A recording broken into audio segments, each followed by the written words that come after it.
Oke, Assalamualaikum warahmatullahi wabarakatuh. Pada pertemuan kali ini kita akan membahas tentang sistem endokrin ya. Dimana pada pertemuan kemarin kita membahas tentang sistem saraf, dimana keduanya itu saling berkaitan satu sama lain. Oke, sudah siap semuanya?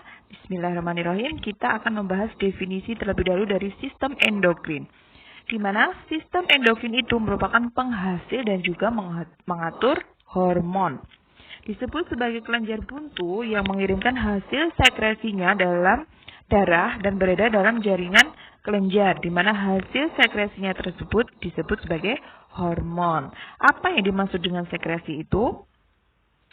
Jadi sekresi itu adalah zat sisa di dalam tubuh itu yang masih digunakan lagi oleh tubuh. Berbeda lagi dengan ekskresi, di mana ekskresi itu merupakan zat sisa yang sudah tidak dapat digunakan lagi oleh tubuh. Jadi kalian harus bisa membedakan antara ekskresi dan juga sekresi. Oke, kemudian definisi yang ketiga yaitu sistem endokrin itu berhubungan erat dengan sistem saraf. Seperti yang saya jelaskan tadi ya, jadi antara endokrin dan saraf itu saling berkaitan satu sama lain.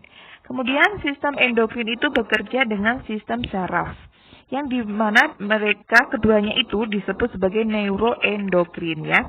Jadi endokrin saraf itu bekerja sama yang namanya endokrin, neuroendokrin.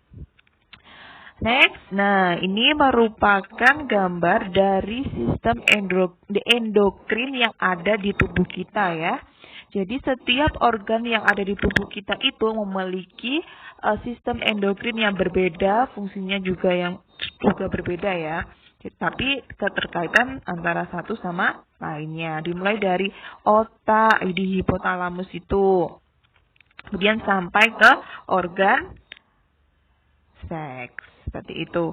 Kemudian next, sebelum membahas sistem endokrin macam-macamnya di dalam organ tubuh kita ya, kita membahas terlebih dahulu mengenai fungsi dari kelenjar endokrin tersebut. Di mana yang pertama yaitu menghasilkan hormon-hormon yang dialirkan ke dalam darah yang dapat diperlukan oleh jaringan-jaringan dalam tubuh tertentu. Kemudian juga dapat mengontrol dan juga merangsang aktivitas kelenjar tubuh. Dan yang terakhir yaitu dapat merangsang pertumbuhan dari suatu jaringan itu. Nah, oke, kita sekarang akan membahas macam-macam kelenjar endokrin pada manusia. Di mana yang pertama ada kelenjar hipofis. Di mana kelenjar hipofis itu terletak di dasar tengkorak yang berfungsi sebagai sekresi hormon dari semua organ-organ endokrin. Dan merupakan kelenjar pemimpin. Kenapa menjadi kelenjar pemimpin? Karena hormon-hormon yang dihasilkan dapat mempengaruhi pekerjaan kelenjar lainnya. Kemudian pada kelenjar hipofis ini terdapat dua lobus ya, anterior dan juga posterior. Di mana anterior atau adenohipofis itu letaknya di depan. Sedangkan posterior atau neurohipofis itu letaknya di belakang. Oke, agar lebih jelasnya kita lihat kelenjar endokrin. Satu di antaranya adalah kelenjar hipofis, di mana letaknya ada di hipotalamus, di bagian otak kita. Nah, itu gambarnya di anterior dan juga posterior. Anterior bagian depan dan posterior bagian belakang. Oke. Lanjut kita akan membahas bagian anterior dan juga posterior ya. Jadi di anterior itu menghasilkan hormon LH yang dapat menstimulasi estrogen. Selain LH ada FSH yang memacu perkembangan tubulus seminivirus dan spermatogenesis. Selain itu apakah ada hormon lagi? Tentunya ada. Kita lihat gambar nih. Oke, nanti coba kalian baca sendiri ya. Kemudian posterior atau bagian belakang. Itu merupakan oksitoksin merangsang kontraksi otot di uterus. Itu ya. Jadi waktu kita menstruasi itu oksitosinnya itu merangsang kontraksi otot kita. Kemudian selain oksitoksin itu ada hormon ADH yang mencegah pembentukan urin dalam jumlah banyak. Selain itu juga masih ada lagi. Oke. Selanjutnya yang kedua ada kelenjar tiroid atau kelenjar gondok ya. Jadi letaknya di daerah leher, dekat jakun, kelenjar yang paling kaya akan pembuluh darah. Dapat menghasilkan hormon apa? Ada tiroksin dan juga kalsitonin. Di mana tiroksin itu untuk membantu dalam proses metabolisme, pertumbuhan fisik, perkembangan mental, dan juga kematangan dari seks. Kemudian yang kedua ada kalsitonin, yaitu untuk menjaga keseimbangan kalsium di dalam darah. Jadi kelenjar tiroid, gambarnya seperti ini ya. Jadi bentuknya seperti gelembung-gelembung yang menjadi satu kesatuan. Itu kelenjar tiroid atau gondok. Next. Tadi kelenjar tiroid, sekarang ada kelenjar paratiroid atau biasanya disebut sebagai anak gondok, di mana terletak di daerah kelenjar gondok tadi. Kelenjar ini dapat mengendalikan kadar kalsium di dalam darah. Jadi pada kelenjar paratiroid ini menghasilkan hanya satu hormon saja, yaitu paratormon, yang fungsinya untuk mengendalikan kadar kalsium di dalam darah.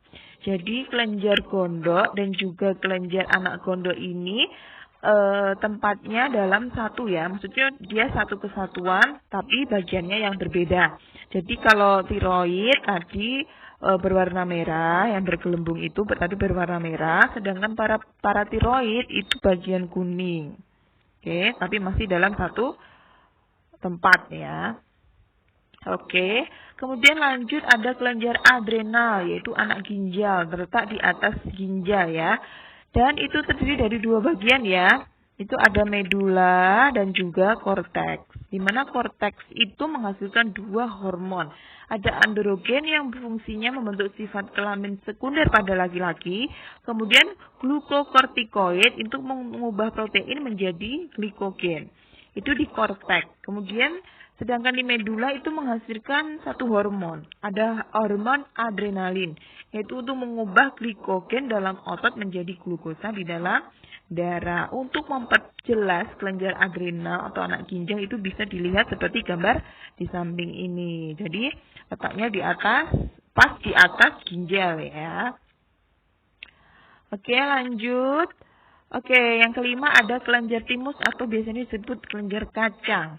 Terletak di daerah dada, kelenjar ini menghasilkan satu hormon saja, yaitu timosin, membantu dalam sistem kekebalan tubuh. Di mana letaknya itu diapit oleh paru-paru ya, jadi di tengahnya paru-paru bagian dada.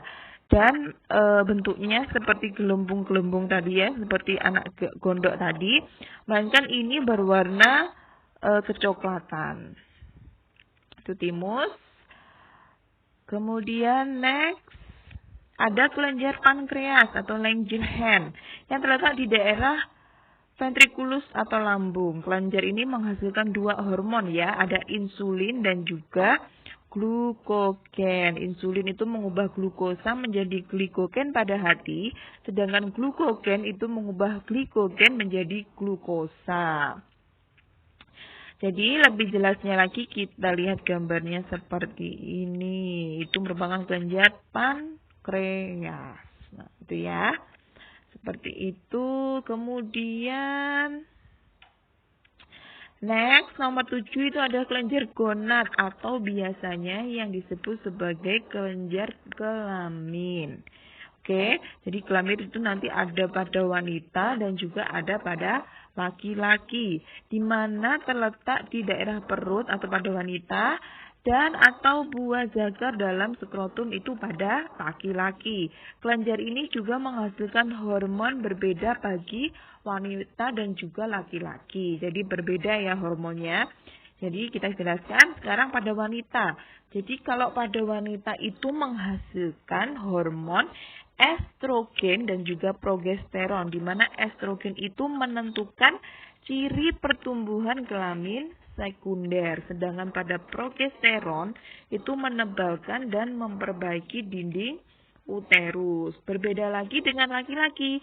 Kalau laki-laki itu hanya menghasilkan satu hormon saja, satu kelenjar saja, yaitu testosteron, di mana fungsinya itu membantu sistem kekebalan tubuh. Jadi perbedaannya itu ya antara kelenjar kelamin pada wanita dan juga kelenjar kelamin pada laki-laki. Tidak sama ya kelenjar yang dihasilkan. Oke, lebih jelasnya lagi. Nah, kita lihat seperti ini ya. Terdiri atas dua, ada testis dan juga ovarium. Ya, ovarium pada wanita menghasilkan estrogen dan juga progesteron. Sedangkan pada laki-laki, testis itu menghasilkan hormon testosteron. Oke. Demikian materinya. Di sini kita akan mengerjakan sistem saraf dan juga sistem endokrin ya. Semoga bermanfaat. Jika ada yang ditanyakan, langsung japri aja nanti. Oke, saya akhiri. Wassalamualaikum warahmatullahi wabarakatuh.